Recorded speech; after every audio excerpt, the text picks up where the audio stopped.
Hello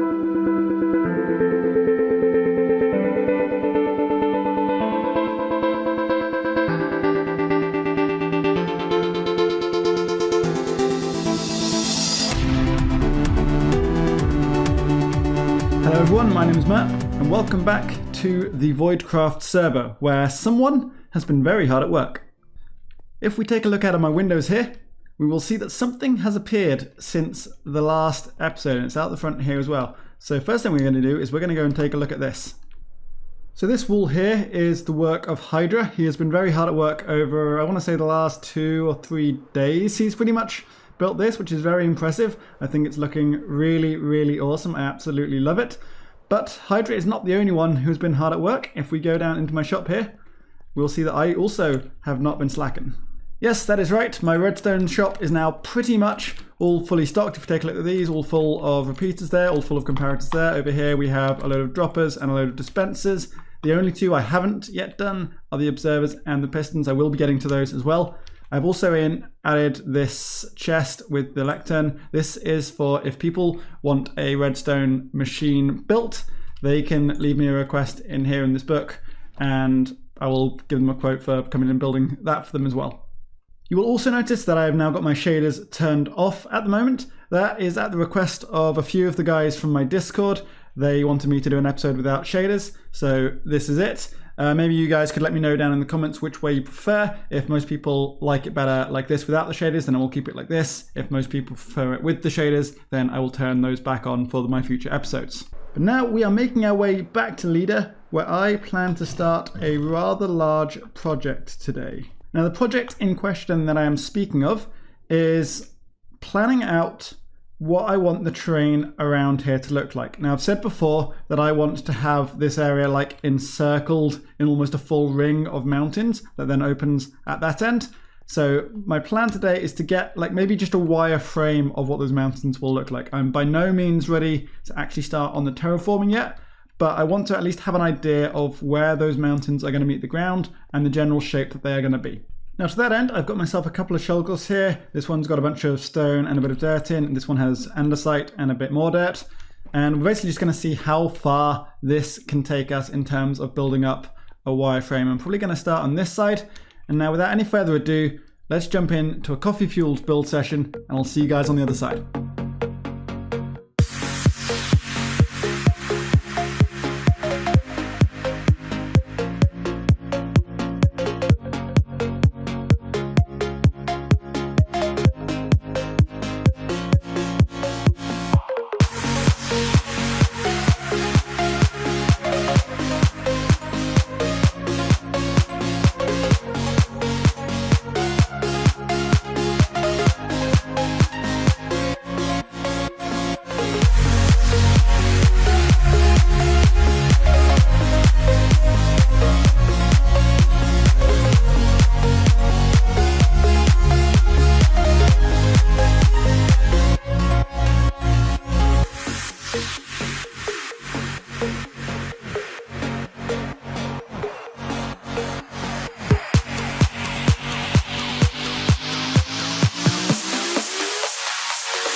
Okay, that is the inside part of the wireframe all done. The outside is obviously still to be done, and there is a vast amount of work to be done eventually filling all this in. This is going to be a very big project, but I'm going to leave it for now because I want to get started on a couple of farms. Now, there are two main farms I want to do in this episode. I want to get myself a villager breeder so I can start thinking about an iron farm, and I want to get a snow farm because later on in this terraforming project, I am going to need a lot of snow. And for both those farms, we are going to be going up north in this direction, a bit further into Leader. So just north of where my base is, just where Leader starts to get really snowy, we have this village.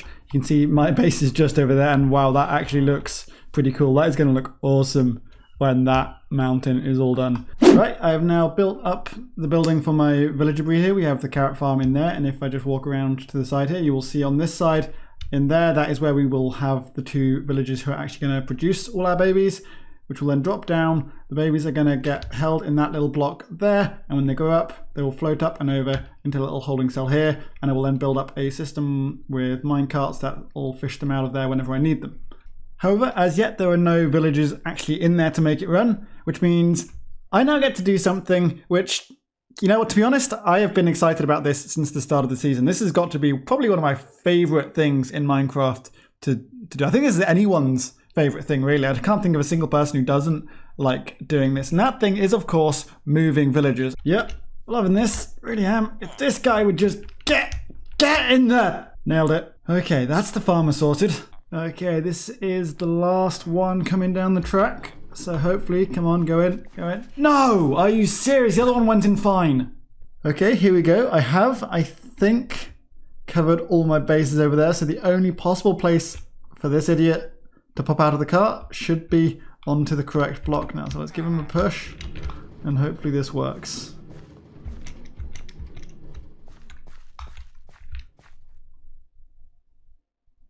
Really? Okay, I don't understand. Like, why has that not pulled that back? Because behind this there's like an observer and a piston, so that should have activated that observer. There's a string he's standing on. But I don't think it actually matters, because I should actually just be able to break that block and he will drop down to where he's supposed to go. Yes! Yes, that's exactly what I needed to happen. Good. So this should all be good now. I have my farm in there. I've got these 2 guys. I can just block them in, and they should start making some babies. Well, that seems to be working just fine. Hey, little buddy. Now, the last thing I'm going to do in this episode is head back over here to that village, and we're going to make ourselves a bit of a snow farm, which is fortunately something which is incredibly easy to do. This little contraption here is literally it. And if I approach it with my shovel here, you'll see just how quickly that snow regenerates. So I can get lots and lots of snowballs, or indeed snow layers. If I was using a Silk Touch shovel, I'd get snow layers from this. Very, very quick to gather up snow from this little thing, which means that when I get to the stage of decorating my mountain over there, this will be useful for getting lots of snow for that. Unfortunately, that is all I have time for in this episode, guys. I really do hope you enjoyed it. If you did, make sure you leave a like and also subscribe if you're not already, so you don't miss any more future videos from me. Also, don't forget to check out the other members' channels. They will be down in the description. And if you're interested in my channel and you want to get updates on upcoming videos and stuff like that, I also have a Twitter and a Discord server you can come and check out as well. Until next time, I've been Matt, and I will see you all in the next video. Bye-bye.